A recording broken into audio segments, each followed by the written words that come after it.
प्रिय छात्रों, आज हम कक्षा 8 की अभ्यास 1E को हल करेंगे।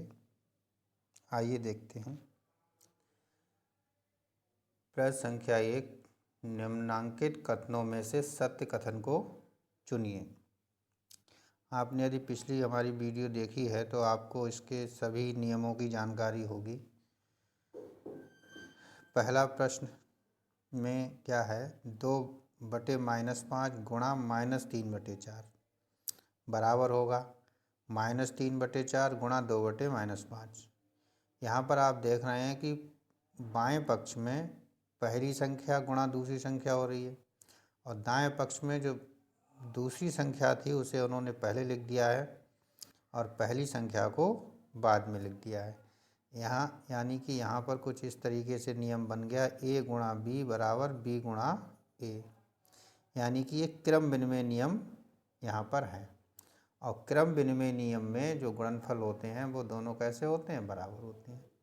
यानी कि हमारा दिया गया कथन क्या है, यहाँ पर ये सत्य है, तो इसे हम सत्य लिख देंगे कि पहला कथन हमारा सत्य। ठीक है। इसी तरीके से दूसरे को देखें, -2/3 गुणा 1/5 और ब्रैकेट बंद कर दिया गुणा -2/7।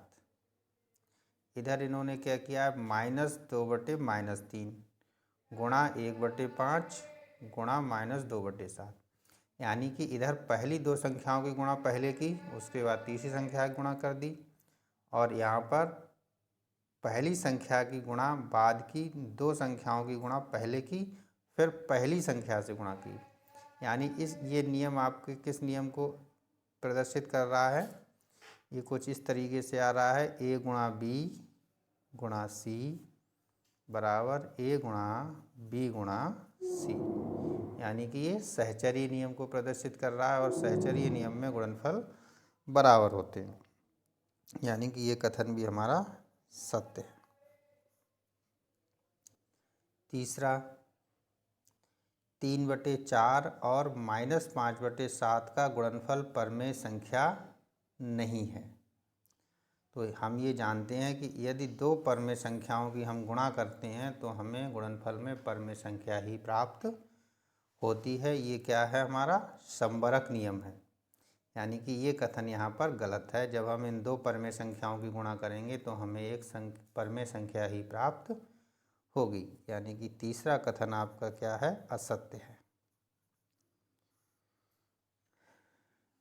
चौथे कथन की बात करते हैं, 7/-8 प्लस -5/6, यानी यहाँ पर योग हो रहा है दो परमेय संख्याओं का और 3/4 से इन दोनों की गुणा।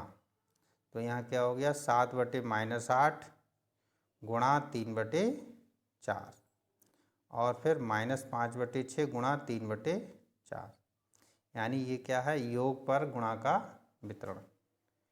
तो यहाँ पर ये जो आपको नियम बताया गया था, यहाँ पर योग का गुणा पर वितरण हो रहा है, यानी कि जब हम बाएं और दाएं पक्ष को हल करेंगे तो हमें ये क्या मिलेंगे, बराबर मिलेंगे, क्योंकि योग पर गुणा का वितरण और घटाने पर गुणा का वितरण, ये दोनों नियमों को गुणनफल परमेय संख्याओं का गुणनफल जो है संतुष्ट करता है। तो ये नियम हमारा सत्य है, क्योंकि ये क्या है, योग पर गुणा का वितरण। और यदि आप इस नियम को भूलते हैं तो आपको बाएं पक्ष और दाएं पक्ष को हल करना पड़ेगा। जब हल करेंगे तो काफ़ी समय लगेगा। नियम आपको पता है तो आप ये सत्य असत्य बहुत आसानी से बता सकते हैं। इसलिए पिछली वीडियो को बड़ा ध्यान से देखकर समझें, यदि ये चीज़ें आपने अभी तक नहीं समझी हैं तो। प्रश्न संख्या 2, निम्नांकित कथनों को गुणा की क्रिया करके सत्यापित कीजिए। अब आपको यहाँ पर गुणा करके हल करना है। तो देखें, 2/7 गुणा -11/8, यहाँ -11/8 गुणा 2/7, यानी कि क्रम विनिमय नियम लग रहा है और ये दोनों क्या होने चाहिए, बराबर होने चाहिए। अब गुणा की क्रिया करके हमें सत्यापित करना है। तो देखें, पहले इसके बाएं पक्ष को देख लें। तो पहले सवाल में हम बाएं पक्ष को देखते हैं। 2/7 गुणा -11/8 गुणा कर लें। 2 और -11 ही गुणा करेंगे तो -22, और यहाँ 7 और 8 की गुणा करेंगे तो 8 सत्ते 56। इसी तरीके से दाएं पक्ष की गुणा कर लें। -11/8 गुणा 2/7, तो ये कितना आ जाएगा, 11 दूनी 22 माइनस का और 8 सत्ते 56। तो हम देखते हैं बाएं पक्ष और दाएं पक्ष दोनों क्या आ जाते हैं, बराबर आ जाते हैं। यानी कि ये हमारा सत्यापित हो गया। बायां पक्ष और दायां पक्ष बराबर है तो हम लिख देंगे सत्यापित। इसी तरीके से आप दूसरा अपने आप कर सकते हैं। -8 गुणा 15 और नीचे 9 गुणा 17। इसी तरीके से दाएं पक्ष में गुणा करेंगे आप तो ये दोनों क्या आ जाएंगे, बराबर आ जाएंगे। खुद करके देख लेंगे।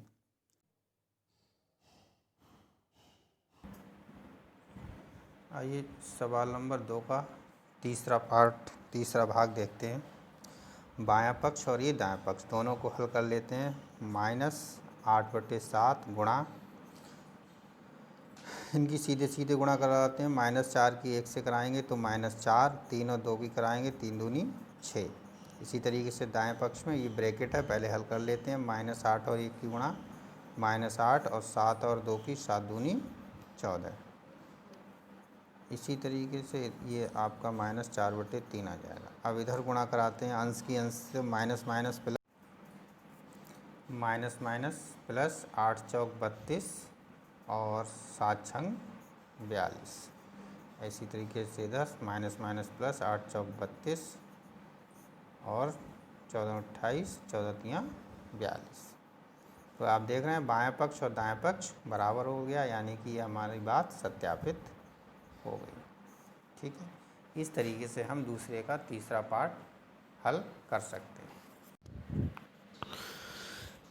प्रश्न संख्या 3, निम्नांकित में रिक्त स्थानों की पूर्ति अपनी अभ्यास पुस्तिका में कीजिए और प्रत्येक कथन के आगे संबंधित प्रगुण का नाम भी लिखिए। जो प्रगुण आपने पिछली वीडियो में पढ़े हैं उन्हीं के आधार पर इस प्रश्न को हल करना है। देखिए पहला देखते हैं, 2/11 -3/7। अब ये बराबर कब होगा, यहाँ देखिए दूसरी वाली संख्या इन्होंने पहले लिख दी -3/7, यानी जब दूसरी लिख दी और बराबर रखना है तो यहाँ पर कौन सी संख्या आएगी, पहली संख्या। तभी ये कौन सा प्रगुण हो जाएगा, क्रम विनिमय। यानी खाली जगह में हम कितना भरेंगे, 2/11 और प्रगुण का नाम क्या हो गया, क्रम विनिमय प्रगुण। बस इतनी सी बात है। अगर आपने अच्छे से पिछली वीडियो का अध्ययन किया है तो आपको कोई दिक्कत नहीं होगी। यहाँ देखें दूसरा प्रश्न, पहला स्थानीय इन्होंने खाली छोड़ दिया तो 2/3 गुणा 3/-2। अगर हम इसे कुछ देर को a मान लें तो a गुणा b गुणा c, b गुणा c हो रहा है। यहाँ पर देखें इधर a गुणा b ब्रैकेट में कर दिया और c अलग कर दिया, तो -11/3 गुणा b, इसमें b की जगह क्या हो गया, ये a भी हो गया, b हो गया, c, और ऐसे यहाँ a गुणा b गुणा c। तो यहाँ ब्रैकेट में b और c है और यहाँ ब्रैकेट में a और b है। तो ये नियम आपका आ रहा है सहचर्य नियम या सहचर्य प्रगुण। ठीक है, तो ये सहचर्य प्रगुण है तो बराबर भी होगा। तो बराबर होने के लिए a यहाँ पर है तो a का मान इधर से देंगे कितना मिलेगा, -11/3। यानी इस जगह पर हम कितना भर देंगे, -11/3। और यहाँ b का स्थान रिक्त है, जबकि b हमें कितना इधर है, 2/3, तो यहाँ पर ये आ जाएगा 2/3 सहचर्य प्रगुण। ठीक, इस तरीके से हम इसे हल कर लेंगे। तीसरे में देखें -5/7 गुणा, और उसके बाद ये दो संख्याओं का प्लस हो रहा है, यानी गुणा का योग पर वितरण। तो गुणा का जब योग पर वितरण होगा तो यहाँ पर क्या होगा, गुणा होगी, -5/7 गुणा पहली संख्या यहाँ पर फिर -5/7 गुणा दूसरी संख्या, ये योग का वितरण होता है। तो -5/7 गुणा, यानी ये जो संख्या है वो आना चाहिए 2/5। फिर -5/7 गुणा -4/3। तो यहाँ देखिए -4/3 है लेकिन -5/7 नहीं है, तो यहाँ कितना आ जाएगा -5/7। और जबकि इधर देखिए यहाँ इसकी जब इससे गुणा करेंगे तो हमें ये मिलना चाहिए, तो यहाँ रिक्त स्थान की जगह पे कितना आएगा, ये 2/5। ठीक इस तरीके से हम इसे हल कर लेंगे। तो ये हो गया गुणा का योग पर वितरण,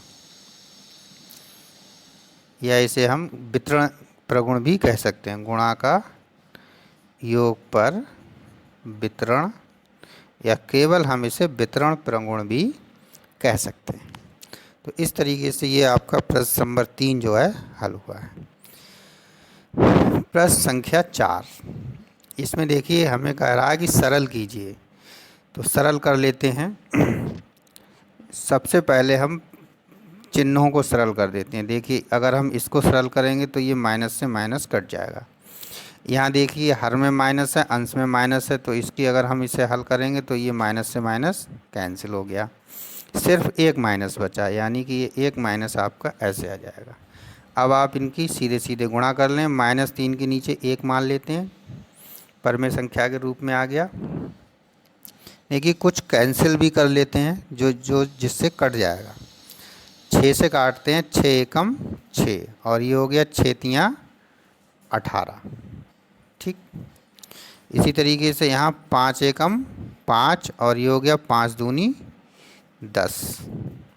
3 से काटिए, 3 एकम 3, और यहाँ 3 तिया 9। ठीक है, अब देखिए अंश की हम अंश में गुणा कर लेंगे, हर की हर में गुणा कर लेंगे। तो 1 की 2 से गुणा करेंगे, 1 दूनी 2, 2 की 3 से करेंगे, 2 तियाँ 6, और 6 की 1 से करेंगे, 6 एकम 6, तो इतना आ गया।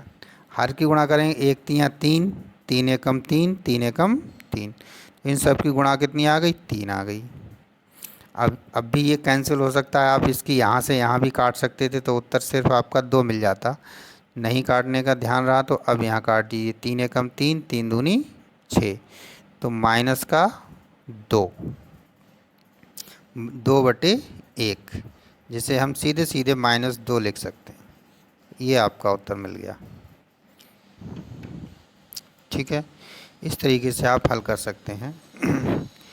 चौथे का दूसरा देखिए कैसे हल करेंगे। सबसे पहले चिन्हों को आप हल कर लेते हैं। ये माइनस से माइनस कैंसिल हो गया, ये माइनस से माइनस हो गया।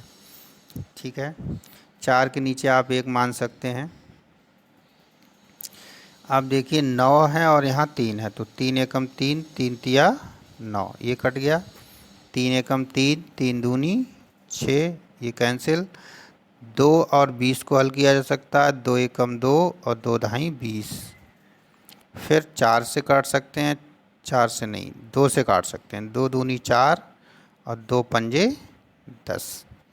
तो अब यहाँ देखें हर में 1 बचा, यहाँ 5 बचा, यहाँ 1 बचा, यहाँ 5 बचा। गुणा करा लें हर की, तो जब हम हर की गुणा कराएंगे तो यहाँ आएगा 5 पंजे 25, और अंश में देखिए 1 1 2 और 1, केवल 2 रह रहा है, तो 1 और 1 की गुणा 1, 1 की 2 से गुणा कराएंगे 2, और 2 की 1 से कराएंगे फिर 2, तो ये उत्तर मिला हमें 2/25।